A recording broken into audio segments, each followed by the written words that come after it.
الله الرحمن الرحيم.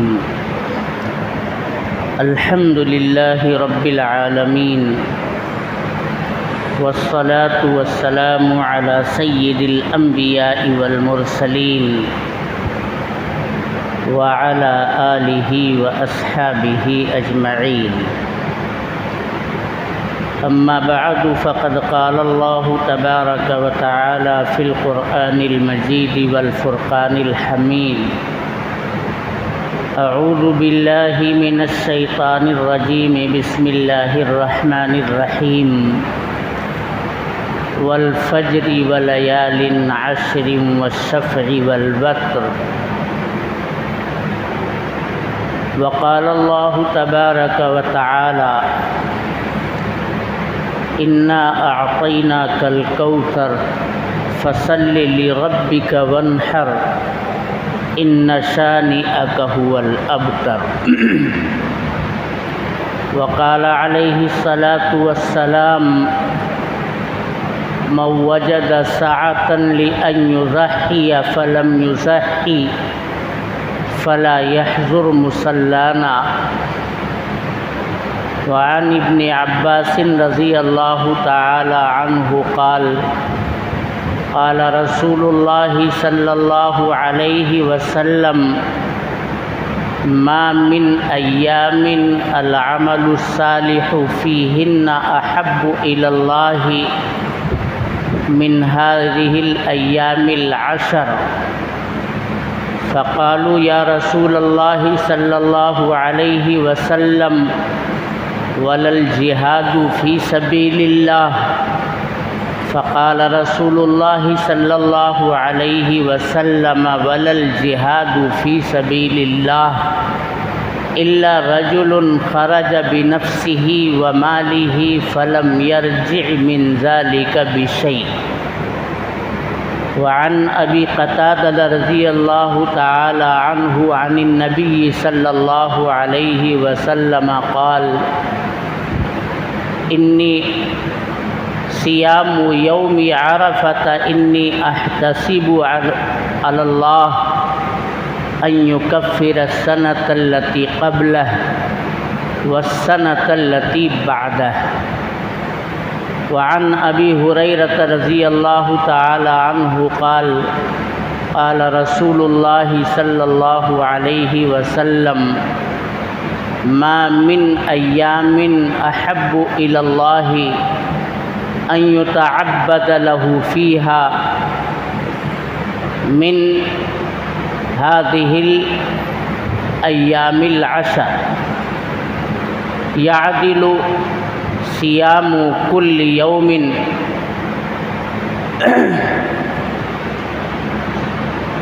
منها صيام سنة وقيام كل ليلة منها قيام ليلة القدر، أو كما قال عليه الصلاة والسلام. میرے محترم بزرگوں اور دوستوں، حجاج کرام جنہیں اللہ نے توفیق مرحمت فرمائی، جنہیں اللہ نے اپنے گھر کی زیارت اور مقامات مقدسہ کی زیارت کے لیے روضہ رسول اقدس صلی اللہ علیہ وسلم پر حاضری کے لیے چنا تھا، منتخب کیا تھا، یکے بعد دیگرے وہ تسلسل کے ساتھ پہنچ رہے ہیں، اور وقت آنے پر انشاءاللہ وہ فریضہ حج کی ادائیگی کے لیے سرگرم عمل ہوں گے۔ لبیک لبیک کی صدائیں اللہ کے گھر کے پاس، بلکہ احرام باندھنے کے بعد فضاؤں کے اندر گونج رہی ہیں۔ ہمیں یہ دعا کرنی چاہیے کہ اللہ تبارک و تعالی ہم کو بھی اپنے پاک گھر کی زیارت کی توفیق عطا فرمائے۔ اور اگر اللہ نے وسعت دی ہے، استطاعت اور طاقت دی ہے، تو اس گھر کی زیارت کے لیے اور حج کے لیے ہم سب کے دل کے اندر بھی تمنا مچلنی چاہیے۔ یہ وہ گھر ہے جہاں اللہ تبارک و تعالیٰ کی رحمتیں، اس کی برکتیں، تجلیات ربانی موسلا دھار بارش کی طرح سے برستی ہیں۔ ہمیں اللہ کی باران رحمت سے فیض یاب ہونے کے لیے یقیناً میرے دوستو تمنا کرنی چاہیے، لیکن اللہ جب مقدر فرمائے گا، کیونکہ اس کے حکم کے بغیر نہ ایک ذرہ ادھر سے ادھر ہوتا ہے، نہ ایک پتا حرکت کر سکتا ہے۔ جب اللہ مقدر فرمائے گا تو انشاءاللہ یہ توفیق بھی حاصل ہو جائے گی۔ البتہ ہمیں کسی قسم کی مایوسی کا شکار نہیں ہونا چاہیے۔ اللہ تبارک و تعالی نے ہمیں اپنے مقام پر رہتے ہوئے اپنا قرب عطا کرنے کے لیے کچھ ایسی باتیں رکھی ہیں جن کے ذریعے میرے محترم بزرگوں اور دوستوں، ہر بندہ اور ہر بندی اپنے مقام پر رہتے ہوئے اللہ تبارک و تعالی کا قرب، اس کی نزدیکی اور اس کی محبت میں سرشار ہو کر کے اس کا ہونا چاہے، تو یہ اسباب اللہ تبارک و تعالی نے ہر مقام کے اوپر رکھ رکھے ہیں۔ میں نے جو آیت پہلی پڑھی ہے اور 2-3 احادیث پڑھی ہیں، میرے دوستو، ان احادیث کے اندر اور اس آیت کے اندر اللہ تبارک و تعالی نے اور ہم سب کے آقا جناب محمد الرسول اللہ صلی اللہ علیہ وسلم نے ایسی سوغات اور ایسے تحفے ہم سب کو عطا فرمائے ہیں کہ اگر ہم ان کے اوپر عمل پیرا ہو جائیں تو اپنے گھر میں رہتے ہوئے، اپنے آس پاس میں رہتے ہوئے بھی اللہ تبارک و تعالیٰ کے محبوب اور پسندیدہ بندے اور بندیاں بن سکتے ہیں۔ ہمیں اپنے گھروں کے اندر بھی یہ باتیں بتلانی چاہیے تاکہ گھر کی خواتین کے اندر بھی اللہ کی عبادت، اس کے ذکر کے لیے ایک رغبت پیدا ہو۔ عام دنوں کی طرح سے ہمیں ذوالحجہ کا عشرہ بالکل نہیں گزارنا چاہیے۔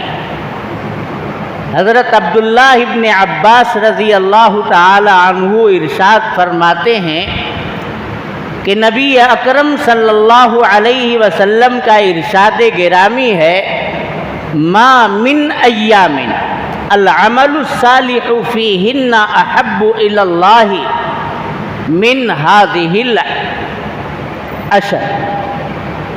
یہ جو دو ہمارے سامنے چاند نکلنے کے بعد سے 10ویں ذی الحجہ کے تک کے شب و روز ہیں، جو دن ہیں، جو راتیں ہیں، جو ساعتیں ہیں، جو اوقات ہیں، حضور پاک علیہ السلام کا ارشاد ہے کہ اور ایام کی بنسبت عمل صالح کرنا، نیکی کا کام کرنا جتنا محبوب اور پسندیدہ اللہ تبارک و تعالی کو ہے،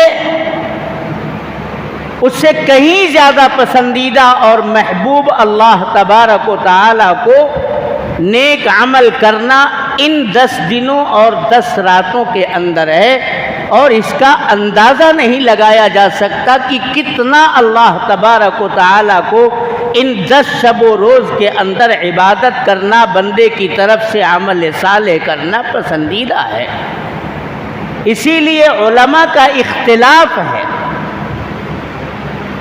کہ رمضان المبارک کا آخر عشرہ، اس میں اللہ تبارک و تعالیٰ کی عبادت زیادہ پسندیدہ ہے یا ذوالحجہ کے یہ ابتدائی جو 10 دن اور 10 راتیں ہیں ان میں عبادت کرنا زیادہ پسندیدہ اور محبوب ہے۔ سوچئے، ایک طرف رمضان المبارک کے اندر ہمارے رجحان کو، ہمارے میلان کو اللہ تبارک و تعالیٰ کی طرف ہمیں دیکھنا چاہیے۔ ماشاء اللہ رمضان المبارک کا تو چاند نکلتے ہی مسجدیں بھر جاتی ہیں، ذکر، تلاوت، تسبیحات، نماز، صدقات، خیرات، سب کچھ میرے دوستو بکثرت امت مسلمہ کے افراد کے اندر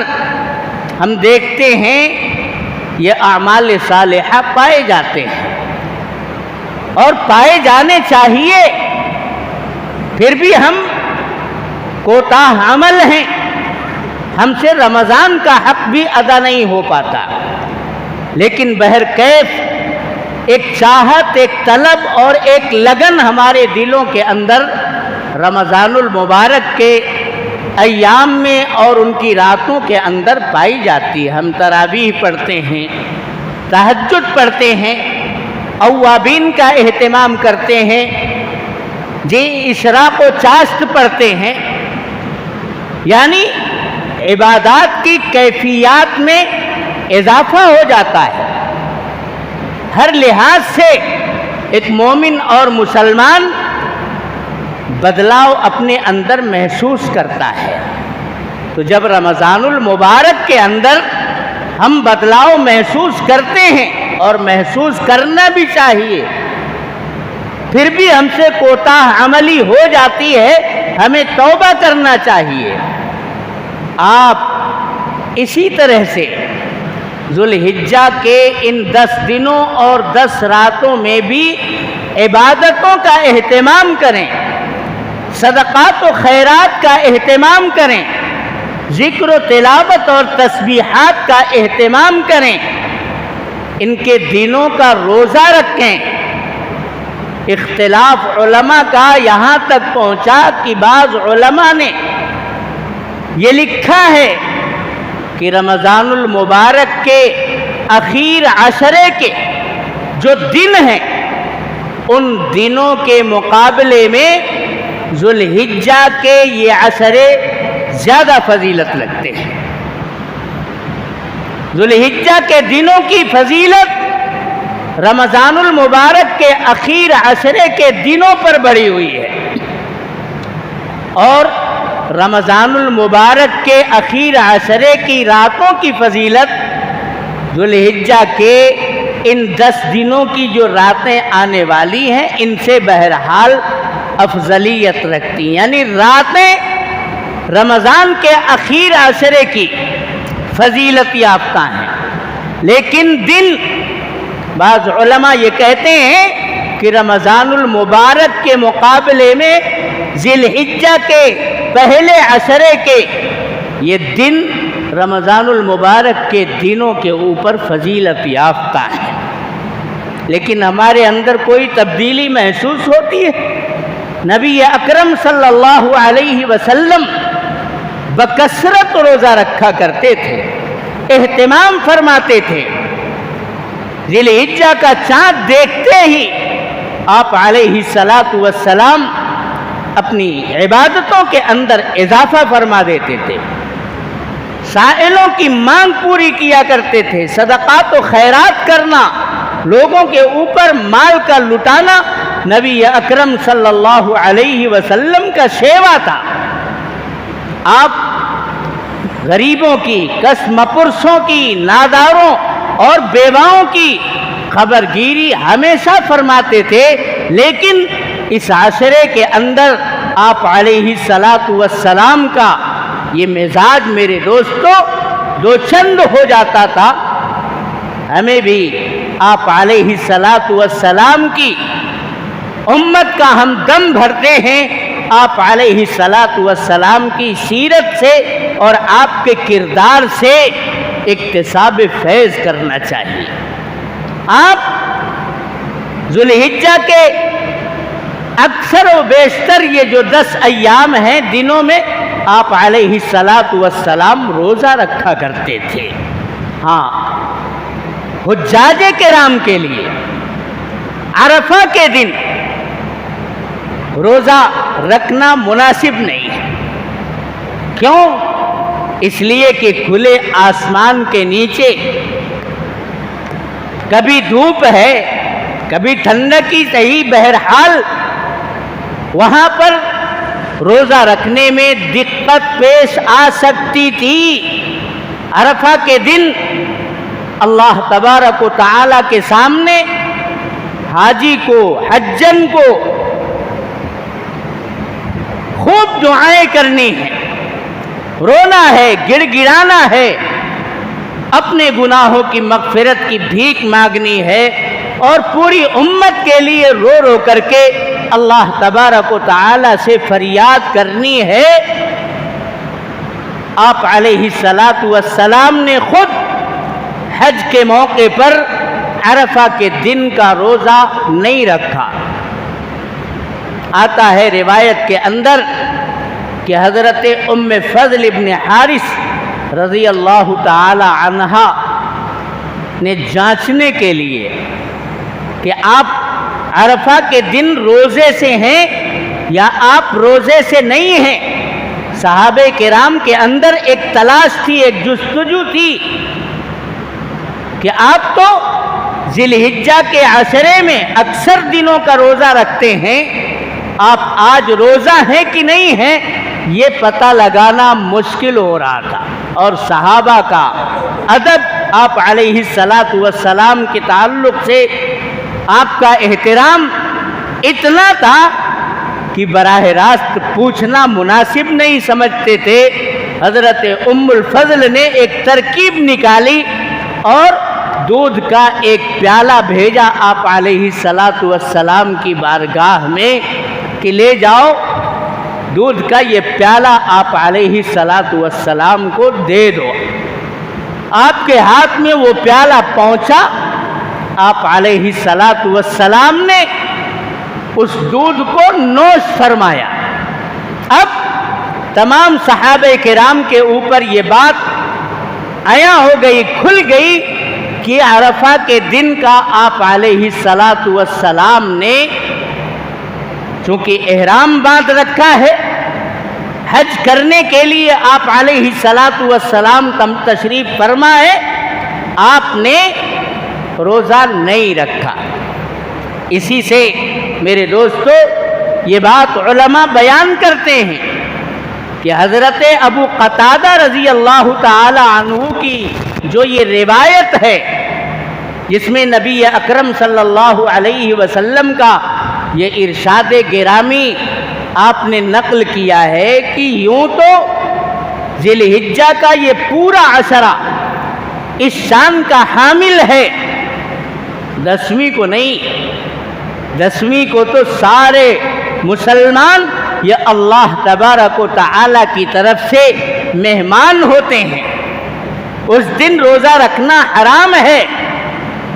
10ویں، 11ویں، 12ویں ذی الحجہ یہ جو 3 دن قربانی کے ہیں، ان 3 دنوں کے اندر روزہ رکھنا حرام ہے۔ میرے محترم بزرگوں اور دوستوں، لیکن 9ویں کے سلسلے میں حضرت قتادہ کی یہ روایت ہے جس میں آپ علیہ الصلاۃ والسلام ارشاد فرماتے ہیں صیام یوم عرفہ انی احتسب علی اللہ ان یکفر السنۃ التی قبلہ والسنۃ التی بعدہ، کہ عرفہ کے دن کا یہ ایک روزہ اتنا بابرکت ہے، اتنی فضیلت رکھتا ہے، حضور فرماتے ہیں مجھے یقین ہے اللہ تبارک و تعالی کی ذات پر اللہ کی طرف اگر گمان کا بھی کوئی لفظ استعمال کیا گیا ہے تو اس کا مفہوم یقین کا ہوا کرتا ہے. انی احتسب، میں گمان کرتا ہوں نہیں، میں یقین کرتا ہوں اللہ کی عطا اور اس کی نوازش کے اوپر کہ وہ معاف کر دے گا ان تمام خطاؤں کو جو صغیرہ ہیں. کبیرہ تو بغیر توبہ کے معاف نہیں ہوتے. ان تمام گناہوں کو جن کا تعلق حقوق العباد سے نہیں ہے، اللہ کے حقوق سے، کیونکہ حقوق العباد تو بغیر بندے سے معافی یا اس کی تلافی کیے نہیں ہو سکتی. گناہ صغیرہ کا مفہوم یہاں پر سمجھیے. اللہ تبارک و تعالی تمام چھوٹے گناہوں کو اس ایک روزے کی برکت سے 1 سال پیچھے کے اور 1 سال آگے کے گناہوں کو معاف کر دیا کرتا ہے. اتنی بڑی فضیلت ہے عرفہ کے دن کے روزہ رکھنے کی. اور حضرت ابو ہریرہ کی روایت میں کیا آیا؟ حضرت ابو ہریرہ کی روایت میں نبی اکرم صلی اللہ علیہ وسلم کا ارشاد ہے، ما من ایام احب الی اللہ ان یتعبد له فیها من هذه الایام العشر یعدل صیام کل یوم منها صیام سنة وقیام کل لیلة منها قیام لیلۃ القدر. ایسا نہیں ہے کہ صرف عرفہ کے دن روزہ رکھنے کی فضیلت. حضرت ابو ہریرہ کی اس روایت کے اندر نبی اکرم صلی اللہ علیہ وسلم کا ارشاد گرامی بتایا جا رہا ہے کہ آپ فرماتے ہیں کہ اللہ تبارک و تعالی کو کسی اور شب و روز کے اندر عبادت اور عمل صالح اتنا پسند نہیں جتنا پسند عشر ذوالحجہ کے شب و روز کے اندر عمل صالح اور نیک کام ہے. اس کے ہر دن کا روزہ سال بھر کے روزے کے برابر ہے اور اس کی ہر شب کا قیام لیلۃ القدر کے قیام کی برابری اور ہمسری رکھتا ہے.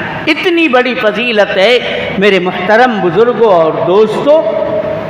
لیکن ہم نہ اس فضیلت کو جاننے کے لیے تیار ہیں اور نہ اس فضیلت کے اوپر عمل پیرا ہونے کے لیے تیار ہیں. ہم اپنی مادی دنیا میں، اپنے کاروبار میں، اپنی تجارت، اپنی ملازمت میں سرمست ہیں. کیا ہو رہا ہے کچھ خبر نہیں. پھر حالات آتے ہیں، مشکلات آتی ہیں، مصائب آتے ہیں تو میرے محترم بزرگوں اور دوستوں، ہم مادی راستے سے ہی ان کا حل بھی تلاش کرتے ہیں تو پھر اللہ تبارک و تعالی کی طرف سے نصرت اور تائید میرے دوستوں اس سے ہم محروم ہو کر کے رہ جاتے ہیں. یقیناً ہمیں اس دار الاسباب کے اندر اللہ تبارک و تعالی کی طرف سے جائز اور مباح طریقے سے اسباب کا اپنانا، آنے والی مشکلات کا دفاع کرنا اسباب کی روشنی میں مباح ہے، جائز ہے. ایسا نہیں ہے کہ یہ ناجائز ہے، یقیناً ہے. لیکن ان اسباب کے اوپر میرے دوستو اسلامی ستون کو ہم پائیدار بنائیں، یہ ممکن نہیں. اس کے لیے اللہ تبارک و تعالی کی طرف رجوع کرنا ہوگا، اپنے گناہوں سے معافی مانگنی ہوگی. توبہ کا دروازہ کھلا ہے، اسے کھٹکھٹانا ہوگا اور اپنے پروردگار کا محبوب بندہ بننا ہوگا. تب اللہ تبارک و تعالی کی طرف سے نصرتیں اور مدد میرے محترم بزرگوں اور دوستوں قدم بوسی کرتی ہمارے پیروں کو چومتی ہوئی نظر آئیں گی. اس لیے ہمارے دل اور دماغ میں یہ بات بیٹھ جانی چاہیے کہ یہ جو شب و روز چل رہے ہیں یہ نہایت اہمیت کے حامل ہیں. ان کے اندر اللہ تبارک و تعالی نے بڑی رحمتیں رکھی ہیں، بڑی برکتیں رکھی ہیں، آفر دیا ہے اللہ تبارک و تعالی نے۔ نیکی کمانے کے یہ شب و روز ہیں، ایک ایک نیکی کو اللہ تبارک و تعالی کئی کئی گنا بڑھا کر کے اجر و ثواب کے طور پر اللہ تعالیٰ کر دیتے ہیں۔ حضرت ابن عباس رضی اللہ تعالی عنہ نے کیا روایت بیان کی کہ حضور پاک علیہ الصلاۃ والسلام نے ارشاد فرمایا کہ نیک عمل کرنا اللہ تبارک و تعالی کو ذوالحجہ کے اس عشرے میں، اس کے شب و روز میں، اس کی ساعتوں میں، اس کے گھنٹوں میں جتنا رکھی ہے اللہ نے، اتنا اور کسی دن میں، کسی رات میں اللہ نے نہیں رکھی۔ یہ بڑی فضیلت والی راتیں ہیں، بڑے فضیلت والے دن ہیں۔ پھر آگے نبی اکرم صلی اللہ علیہ وسلم سے ایک سوال ہوا، فقالوا یا رسول اللہ ولا الجہاد فی سبیل اللہ، کیا اس عشر ذوالحجہ میں عمل صالح کی اتنی فضیلت ہے کہ وہ فضیلت جہاد سے بھی بڑھ کر کے ہے؟ جہاد فی سبیل اللہ، جس کے اندر بندہ اللہ کے نام پر اپنے تن من دھن کی قربانی کا جذبہ لے کر کے نکلتا ہے کہ ہم رہیں یا نہ رہیں، اللہ کا علم بلند رہنا چاہیے، اس کے کلمے کی سربلندی کے لیے بندہ اپنے آپ کو نچھاور کرنے کے ارادے سے نکلتا ہے۔ کیا یہ عمل بھی عام دنوں کے اندر اتنا پسندیدہ نہیں ہے جتنا پسندیدہ نیک عمل اس عشر ذوالحجہ کے اندر ہے؟ اس پر آپ علیہ الصلاۃ والسلام نے ارشاد فرمایا، ہاں ولا الجہاد فی سبیل اللہ، ان 10 دنوں کے اندر عمل صالح اللہ تبارک و تعالی کو جتنا پسند ہے اتنا پسند جہاد فی سبیل اللہ بھی نہیں ہے۔ الا رجل خرج بنفسه وماله فلم يرجع من ذلك بشيء، پھر آپ علیہ الصلاۃ والسلام نے ایک استثنائی بات ارشاد فرمائی، ہاں مگر وہ مجاہد فی سبیل اللہ، وہ آدمی جو اللہ کے راستے میں اپنا مال، اپنی جان لے کر کے پہنچتا ہے اور مردانہ وار دشمنان اسلام سے مقابلہ کرتے کرتے، لڑتے لڑتے اپنا سب کچھ قربان کر کے اللہ تبارک و تعالی کی بارگاہ میں محبوب و مقبول بن جائے، اس کی ایک الگ ہی شان اور ایک الگ ہی فضیلت ہے۔ باقی رمضان، یہ عشر ذوالحجہ کے شب و روز کی فضیلت تو بہت بلند ہے۔ اللہ تبارک و تعالی نے سورہ فجر کے اندر والفجر ولیال عشر والشفع والوتر، یہ جو قسم کھائی ہے، مفسرین یہ لکھتے ہیں کہ لیال عشر سے مراد یہی ذوالحجہ کی راتیں ہیں اور راتوں کے ساتھ ان کے دن بھی شامل ہیں۔ یہ اتنی فضیلت کے حامل ہیں کہ اللہ تبارک و تعالی نے ان کی قسمیں کھائی ہیں۔ اس لیے میرے محترم بزرگوں اور دوستوں، قربانی تو ہونی ہے اپنے موقع کے اوپر۔ قربانی کے لیے 3 دن مقرر ہیں، 10ویں ذی الحجہ، 11ویں ذی الحجہ اور 12ویں ذی الحجہ۔ جن احباب کو قربانی کرنی ہے انہیں یہ مسئلہ استحباباً بتا دیا جاتا ہے، فرض اور واجب نہیں ہے، مستحب ہے کہ ان کو اپنا ناخن پہلے سے تراش لینا، مونچھیں، زوائد جو بال ہیں جسم کے اندر، صاف صفائی چاند نکلنے سے پہلے کر لینی چاہیے۔ قربانی جس کے نام کی ہے وہ اس صبح میں کھائے نہیں پیے نہیں، تکبیر و تحلیل کہتے ہوئے مصلی اور عیدگاہ میں جائے اور نماز پڑھنے کے بعد قربانی کرے، قربانی کے بعد اپنے گوشت سے ہی وہ کچھ نوش کرے۔ یہ سب مستحب اعمال ہیں جو میرے محترم بزرگوں اور دوستوں آپ کو بتائے جاتے ہیں۔ اور آج سوشل میڈیا کا زمانہ ہے، لوگ واٹس ایپ چلاتے ہیں، تقریریں دیکھتے اور سنتے ہیں۔ یہ مستحب اعمال ہیں جو قربانی کرنے والوں کے لیے بیان کیے جاتے ہیں۔ اور میرے دوستوں، ہمیں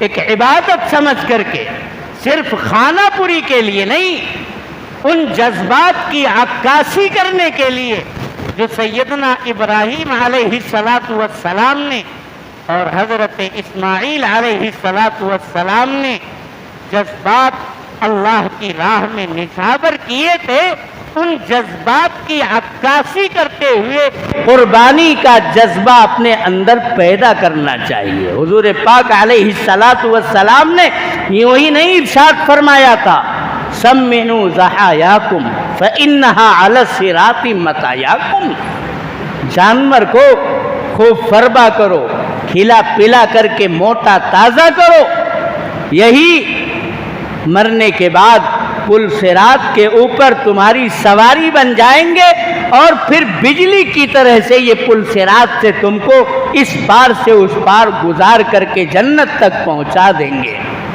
نبی اکرم صلی اللہ علیہ وسلم سے لوگوں نے پوچھا، ما هذه الاضاحی یا رسول اللہ، یہ قربانی کیا ہے؟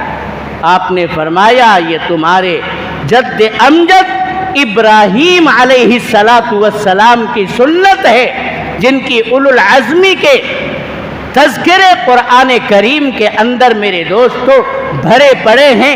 ان ابراہیم کان امتا قانتا للہ حنیفا، اکیلے سیدنا ابراہیم علیہ السلام نے عزم و حوصلہ کی وہ داستانیں رقم کی ہیں جنہیں پیش کرنے کے لیے جماعتیں لگا کرتی، اکیلے وہ سارے کارنامے سیدنا ابراہیم علیہ السلام نے اللہ کے نام کی بلندی کے لیے، حق کی بلندی کے لیے میرے دوستو قربانیاں پیش کی ہیں۔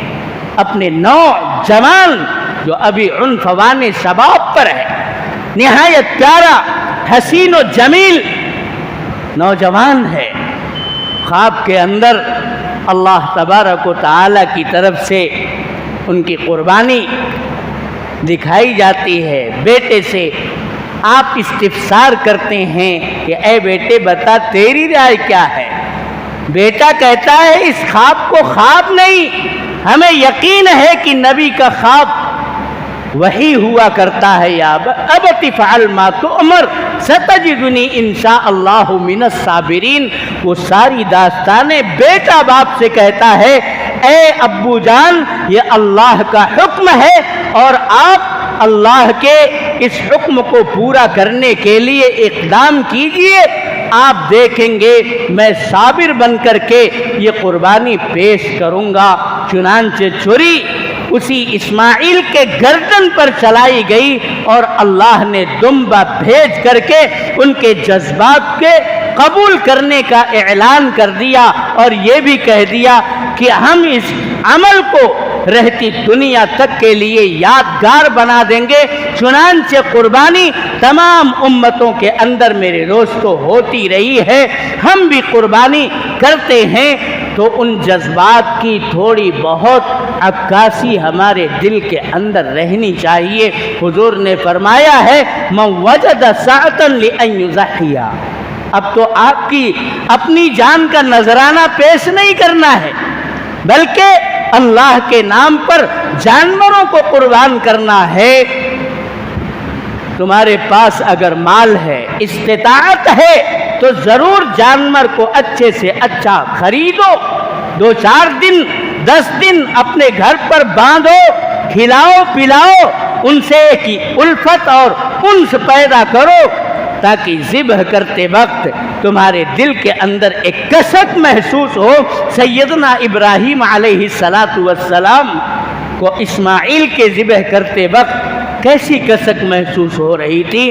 حضور نے فرمایا من وجد سعۃ لأن یضحی، جو قربانی کرنے کی استطاعت اور طاقت رکھتا ہے فلم یضحی، اس کے باوجود بھی وہ قربانی نہیں کرتا ہے، فلا یحضر مصلانا، اسے دوگانہ پڑھنے کے لیے، عید الاضحیٰ کی 2 رکعت نماز پڑھنے کے لیے ہماری عیدگاہ میں بھی آنے کی ضرورت نہیں ہے۔ وہ مومن اور مسلمان کہلانے کا مستحق نہیں ہے جس کے دل کے اندر قربانی کا یہ ادنا سا جذبہ نہیں ہے۔ مال ہے، استطاعت ہے، سب کچھ ہے، اس کے باوجود بھی وہ قربانی نہیں کرتا ہے تو اسے ہماری عیدگاہ میں آنے کی ضرورت نہیں ہے۔ اس لیے میرے محترم بزرگوں اور دوستوں، سب سے زیادہ تو ہمیں اہتمام عشر ذو الحجہ کے اندر عمل صالح کے تعلق سے کرنا ہے۔ خوب نیکیاں کرو، دن کے روزے رکھو، راتوں میں عبادت کا گراف بڑھا دو، صدقات اور خیرات سے لوگوں کی خبرگیری کرو، اور جب وقت آئے گا تو اللہ تبارک و تعالی کے نام پر جانوروں کو قربان کر کے ہمیں پیغمبر علیہ السلام کی اس ترغیب پر عمل کرنا ہے، اس فرض کو نبھانا ہے، اور سیدنا ابراہیم علیہ السلام کے اس طریقہ کار کو پورے اخلاص کے ساتھ رواج دینے کی کوشش کرنا ہے۔ اللہ ہمارے ہر نیک عمل کو قبول فرمائے، برائیوں سے ہم سب کی حفاظت فرمائے۔ وآخر دعوانا ان الحمد للہ رب